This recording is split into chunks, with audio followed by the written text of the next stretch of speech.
Hi മക്കളെ, ഞാൻ NIT പഠിക്കുന്ന കാലം ഫസ്റ്റ് ഇയറിലൊന്നും ഞാൻ ഭയങ്കര ഉഴപ്പായിരുന്നു. അതായത് ഇന്നെന്താ പരീക്ഷ എന്ന് പോലും അറിയാതാണ് പരീക്ഷ ഹാളിലേക്ക് പോവുക. ഞാൻ അവിടെ എത്തിയിട്ട് ഏതെങ്കിലും പെൺകുട്ടികളൊക്കെ നോക്കി എഴുതിയിട്ട് എങ്ങനെയെങ്കിലും പാസ്സാവാനുള്ള മാർക്ക് ഒപ്പിക്കലാണ് അന്നത്തെ പരിപാടി. അപ്പോൾ ഞാനും ഉണ്ട്, എൻ്റെ ഫ്രണ്ടും ഉണ്ട്, മനു. അപ്പം ഞങ്ങൾ എന്ത് ചെയ്യാണ്, ഒരു പഠിക്കുന്നൊരു പെൺകുട്ടിയുടെ പുറകിലിരുന്ന് ആദ്യത്തെ 2 ദിവസം കാണിച്ചു തന്ന്, മൂന്നാമത്തെ ദിവസം ഒക്കെ ഒരു സഹകരണമില്ല. അപ്പോൾ ഞാൻ ഒന്ന് എന്ന് പറഞ്ഞ പേര് ഞാൻ പറയുന്നില്ല കേട്ടോ. അപ്പോൾ എൻ്റെ അജാസ് ഒന്ന് വെയിറ്റ് ചെയ്യുന്നു അവൾ. അത് ഭയങ്കര എന്താ പറയുക, ഒരു ഷോക്കിംഗ് ആയിരുന്നു. അങ്ങോട്ട് തരിച്ചു പോയി ഞാൻ. ഭയങ്കര ഇൻസൾട്ട്. നിങ്ങൾ മനസ്സിലാക്കേണ്ട കാര്യം എന്താ വെച്ചാൽ, ഒരു 17 വയസ്സുകാരൻ പയ്യനോടാണ് എന്ത് ചെയ്യുന്നത്, ഒരു പെൺകുട്ടി പറയുന്നത്. അതുമാത്രമല്ല, അന്നേരം ഞാൻ എന്താണ്, ഈ അഹങ്കാരത്തിൻ്റെ അല്ലെ സെൽഫ് കോൺഫിഡൻസിൻ്റെ ഒക്കെ കൊടുമുടിയിലാണ്. കാരണം ഫസ്റ്റ് ചാൻസിൽ JEE ക്ലിയർ ചെയ്ത് NITയിലെ കമ്പ്യൂട്ടർ സയൻസിന് പഠിക്കുകയാണ്, എന്നെ കൊണ്ട് എന്തും പറ്റുന്നുള്ളൊരു തോന്നലൊക്കെ ഉണ്ട്. അവിടെയാണ് എന്ത് ചെയ്തത്, ഒറ്റയടിക്ക് ഇവൾ പുച്ഛിച്ചത്. എനിക്ക് ഭയങ്കര ഫീലായി. ഞാൻ പിന്നെ അന്നത്തെ പരീക്ഷ അവളോടൊന്നും ചോദിച്ചില്ല, മനുവും ചോദിച്ചില്ല. പരീക്ഷ ആൾ പുറത്തിറങ്ങിയപ്പോൾ ഞാൻ മനുവിനോട് വെറുതെ, മനു ഇപ്പോൾ എവിടെയാണോ, ISRO കേട്ടോ, ISRO സയൻറ്റിസ്റ്റ് എന്ന് പറഞ്ഞ് ഞാൻ പറയുന്ന കഥകളൊക്കെ ഈ മനുവിനെ കുറിച്ചാണ്. മനുവിനോട് എങ്ങനെ പറഞ്ഞു, എടാ ഓൾ പറഞ്ഞു കേട്ടില്ല, എനിക്ക് ഭയങ്കര ഇൻസൾട്ടായി ഫീൽ ചെയ്ത്. അപ്പം മനു പറയാം, അളിയ ഇതന്നെയാണ് എനിക്കും തോന്നിയത്, എന്തായാലും ഓളോ അഹങ്കാരം. ഇനി എന്തെങ്കിലും നമ്മളെന്താണ് പിന്നെ ഇങ്ങനെ വന്ന ആൾക്കാരെ, നമ്മളും JEE എഴുതി വന്ന ആൾക്കാരെ നമ്മളെ കൊണ്ട് ഇത് പറ്റും.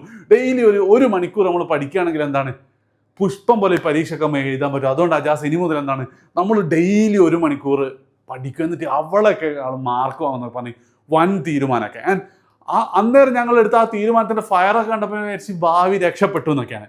പക്ഷെ സംഭവിച്ചത് എന്താ വെച്ചാൽ, അന്ന് രാത്രി പോലും എന്ത് ചെയ്തിട്ടില്ല, ഞങ്ങൾ പഠിച്ചിട്ടില്ല എന്നുള്ളതാണ്. ഇത് NITയിലെ 4 വർഷം ഓൾമോസ്റ്റ് സെയിം ആയിരുന്നു. അവസാനം പാസ്സാകാനുള്ളതൊക്കെ പഠിച്ചിട്ടുണ്ടെങ്കിൽ കൂടി അത് എനിക്ക് പലപ്പോഴും നല്ല GPA കിട്ടണം എന്നൊക്കെ ആഗ്രഹം ഉണ്ടായിരുന്നു. കാരണം ഒരു സമയത്ത് കോളേജ് യൂണിയനിൽ കയറണമെങ്കിൽ ഇത്ര GPA വേണം, എനിക്ക് ഇത്ര മാർക്ക് കിട്ടിയാലേ കിട്ടും. ഫസ്റ്റ് ഇയറൊക്കെ മോശമാണല്ലോ. പക്ഷെ പഠിക്കണം എന്ന് വിചാരിക്കും, അല്ലാതെ ഒരിക്കൽ പോലും എന്ത് ചെയ്തിട്ടില്ല, നമ്മൾ പഠിച്ചിട്ടില്ല. ഇങ്ങനെ കുറേ, അതായത് വലിയ ഡിസിഷൻ ആവേശത്തിലെടുക്കും, പക്ഷെ നടക്കാത്ത കുറേ കേസ് എൻ്റെ ലൈഫിൽ വന്നിട്ടുണ്ടായിരുന്നു. പക്ഷെ പിന്നീട് ജോലിക്കൊക്കെ കയറി എജ്യൂപോർട്ടൊക്കെ തുടങ്ങിയ സമയം മുതലാണ് എന്ത് ചെയ്ത്, ഒരു തീരുമാനം എടുത്താൽ അത് നടപ്പിലാക്കാനൊക്കെ പറ്റും. അവിടെ ഞാൻ ലേൺ ചെയ്തൊരു ഇമ്പോർട്ടൻ്റ് കാര്യമാണ്. അത് പറഞ്ഞുതരാൻ വേണ്ടിയിട്ടാണ് ഇത്രയും കഥ തന്നെ ഞാൻ പറഞ്ഞത്. അതായത് NIT ഫസ്റ്റ് ഇയറിൽ സംഭവം ഭയങ്കര ഇൻസൾട്ട് കിട്ടി. അതേപോലെ തന്നെ 1 മണിക്കൂർ പഠിക്കുക എന്ന് പറയുന്നത് എന്നെ സംബന്ധിച്ച് ഭയങ്കര സിമ്പിൾ സാധനമാണ്. കാരണം അവിടെ ഹാഫ് ഡേ ക്ലാസ് ഉണ്ടാവുള്ളൂ, ആഴ്ചയിൽ 2 ദിവസം ലാബ് ഉണ്ടാവുള്ളൂ. ഒരു 10-15 മണിക്കൂർ എന്തുണ്ട് നമുക്ക് വെറുതെ കിട്ടുന്നുണ്ട്. പക്ഷേ ആ 1 മണിക്കൂർ പഠിക്കുക എന്നുള്ള ഒരു ഡിസിഷനിൽ ആ ഒരു ആക്ഷൻ മാത്രമാണ് ആ ഒരു സമയത്ത് നമ്മൾ എടുത്തത്. പക്ഷെ ആ ആക്ഷന് ചുറ്റുള്ള ഒരുപാട് കാര്യങ്ങളും കൂടെ നമ്മൾ ചെയ്യണമായിരുന്നു. അതായത് ക്ലാസ്സിൽ മര്യാദയ്ക്ക് ശ്രദ്ധിക്കണമായിരുന്നു, എന്തിന് ക്ലാസ് അറ്റൻഡ് ചെയ്യണമായിരുന്നു.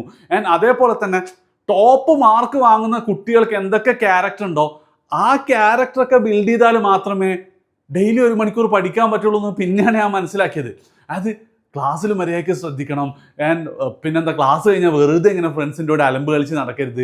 അതായത് നമ്മളെന്താണ്, ക്ലാസ് കഴിഞ്ഞാൽ പിന്നെ ഫുള്ള് രാഷ്ട്രീയം പറയുക, സിനിമ കാണുക, സിനിമക്ക് പോവുക, ഫുഡ് കഴിക്കുക, ഫുട്ബോൾ കളിക്കുക. നമ്മൾ അവിടെ ഒരു ഫോറസ്റ്റ് ഗ്രൗണ്ട് ഒക്കെ ഉണ്ട്, അവിടെ തന്നെയാണ് നമ്മൾ ഉണ്ടായിരുന്നത്. അപ്പം അങ്ങനെയുള്ള ഒരാൾക്ക് എന്ത് ചെയ്യാൻ പറ്റൂല, ഡെയിലി 1 മണിക്കൂർ പഠിക്കുക എന്ന് പറയുന്നത് അത്ര എളുപ്പമായിരിക്കില്ല. അതായത് നിങ്ങൾ അത്ര ഡോപ്പമിൻ സോഴ്സ് അന്നുണ്ടായിരുന്നു. അന്ന് ഈ സോഷ്യൽ മീഡിയ ഒന്നും ഇത്ര അടിപൊളിയായിരുന്നില്ല. അപ്പം ഇൻ്റർനെറ്റ് പോലും അത്ര സ്മൂത്ത് ആയിരുന്നില്ല. അന്ന് ഞങ്ങളുടെ ഡോപ്പമിൻ എന്ന് പറയുന്ന സിനിമ കാണുക, ഫ്രണ്ട്സിൻ്റെ കൂടെ കഥ പറഞ്ഞിരിക്കുക, ഫുട്ബോൾ കളിക്കുക എന്നൊക്കെയുള്ള, ക്രിക്കറ്റ് കളിക്കുക എന്നുള്ളതൊക്കെ ആയിരുന്നു. അപ്പോൾ അങ്ങനെ ഡെയിലി ഫുള്ള് ഡോപ്പമിൻ്റെ ഉള്ളിലിരുന്നിട്ട് 1 മണിക്കൂർ പഠിക്കുക എന്ന് പറഞ്ഞാൽ പറ്റില്ല. ഇന്ന് എൻ്റെ മാത്രമല്ല, അവിടെയുള്ള ഒരുപാട് കുട്ടികളുടെ അവസ്ഥയായിരുന്നു. ഇനി നിങ്ങളൊന്ന് ആലോചിച്ച് നോക്കി. അത് ഇത്രയും കഥ ഞാൻ പറഞ്ഞതെന്താ വെച്ചാൽ, എന്നോട് ഇപ്പം ഇന്നലെ ഞാനൊരു ടൈം ടേബിൾ ഇട്ടിട്ടായിരുന്നു, എങ്ങനെ പഠിക്കാം, നിങ്ങൾക്ക് ഇപ്പോഴും സേഫാണ്, ഇനിയും മര്യാദയ്ക്ക് പഠിച്ചാൽ നിങ്ങൾക്ക് കിട്ടുന്നൊക്കെ. അതിന് ഒരുപാട് കുട്ടികൾ വാട്സപ്പിലൊക്കെ, അതേപോലെ നമ്മളെ പെയ്ഡ് സ്റ്റുഡൻസ് ഹെൽപ്പ് സെൻ്ററിലൊക്കെ ചോദിച്ചുകൊണ്ടിരിക്കുന്നത് എന്താ വെച്ചാൽ, സാർ എനിക്ക് പഠിക്കണം എന്നൊക്കെ ആഗ്രഹമുണ്ട്, പക്ഷെ പഠിക്കാൻ പറ്റുന്നില്ല. ഇനി നിങ്ങൾ ആലോചിച്ചു, നിങ്ങളുടെ റീസൺ അതല്ലേ? അതായത് നിങ്ങൾക്ക് ഇനി അങ്ങോട്ട് നന്നായി പഠിച്ചിട്ട് ഒരു 95% മുകളിൽ വാങ്ങണമെങ്കിൽ, ഫുൾ എ പ്ലസിൻ്റെ മുകളിൽ വാങ്ങണമെങ്കിൽ, അല്ലെ ഫുൾ A+ വാങ്ങണമെങ്കിൽ, ആ ഫുൾ A+ കിട്ടുന്ന 95% മുകളിൽ വാങ്ങുന്ന കുട്ടിയുടെ ക്യാരക്ടർ നിങ്ങൾ കാണിക്കണ്ടേ? ക്ലാസ്സിൽ നിങ്ങൾ മര്യാദയ്ക്ക് ശ്രദ്ധിക്കേണ്ടി വരും.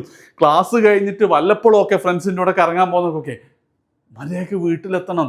നല്ല ഫോണിലൊക്കെ കളിക്കുന്ന കുറക്കണം. അനാവശ്യമായിട്ടുള്ള സിനിമകൾ, വീഡിയോസ്, റീൽസ് തുടങ്ങിയ സാധനങ്ങൾ കാണുന്നതൊക്കെ ഒഴിവാക്കി പഠിക്കാനിരിക്കുകയൊക്കെ ചെയ്താലേ എന്ത് ചെയ്യുള്ളൂ, നമ്മളെ കൊണ്ട് പറ്റുള്ളൂ. അത് നിങ്ങൾ ആദ്യം മനസ്സിലാക്കണം. അതായത് നിങ്ങൾക്കിപ്പോൾ 95% നിങ്ങൾക്ക് കിട്ടാൻ പറ്റുമെന്ന് വെച്ച് കഴിഞ്ഞാൽ 100% കിട്ടാൻ പറ്റും. പക്ഷേ അത് വെറും 3 മണിക്കൂർ പഠിച്ചാൽ മതി എന്ന് നിങ്ങൾ കരുതുകയാണെങ്കിൽ അത് വർക്കില്ല.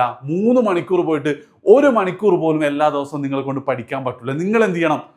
ആ 3 മണിക്കൂർ പഠിക്കുന്ന കുട്ടിയുടെ ക്യാരക്ടറിലേക്ക് നിങ്ങൾക്ക് മാറണം. അതായത് നിങ്ങൾ ആഗ്രഹിക്കുന്ന ഈ സാധനമാണ്, നിങ്ങളുള്ളത് ഇവിടെയാണ്. അപ്പം ഇവിടത്തേക്കുള്ള ഈ ഗ്യാപ്പ് എന്ന് പറയുന്നത് ചുറ്റുമുള്ള എല്ലാ കാര്യങ്ങളും ക്ലാസ്സിലും മര്യാദയ്ക്ക് ശ്രദ്ധിക്കണം.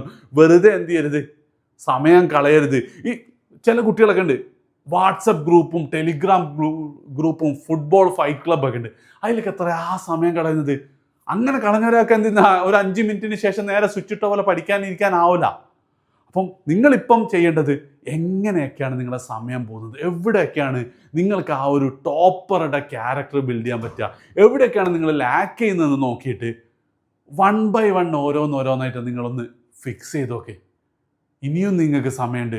മെല്ലെ മെല്ലെ നിങ്ങൾക്ക് കൂടുതൽ പഠിക്കാൻ പറ്റും. ഇപ്പം 3 മണിക്കൂർ എന്നുള്ളത് പരീക്ഷ എടുക്കുമ്പോൾ 5ഉം 8ഉം 10ഉം മണിക്കൂറിലേക്ക് നിങ്ങൾക്ക് എത്താൻ പറ്റും. പക്ഷെ ഇപ്പം മുതൽ തുടങ്ങണം. സോ കാര്യം നിങ്ങൾക്ക് മനസ്സിലായിട്ടുണ്ടെന്ന് കരുതുന്നു. ഇപ്പം തന്നെ പെന്നും പേപ്പറും എടുക്കുക. എന്തൊക്കെയാണ് നിങ്ങളുടെ സമയം പോകുന്നത്, നിങ്ങൾ പഠിക്കാൻ തടയുന്ന ക്യാരക്ടർ എന്തൊക്കെയാണ്, ഓരോന്നായിട്ട് ഒരു 2 എണ്ണം അറ്റ് എ ടൈം വെച്ചിട്ട് മോസ്റ്റ് ഇമ്പോർട്ടൻറ്റ് ഏറ്റവും വീക്കായിട്ടുള്ള 2 പാർട്ട് ആദ്യം ഫിക്സ് ചെയ്ത് മുന്നോട്ട് പോയൊക്കെ സെറ്റാകാൻ പറ്റും.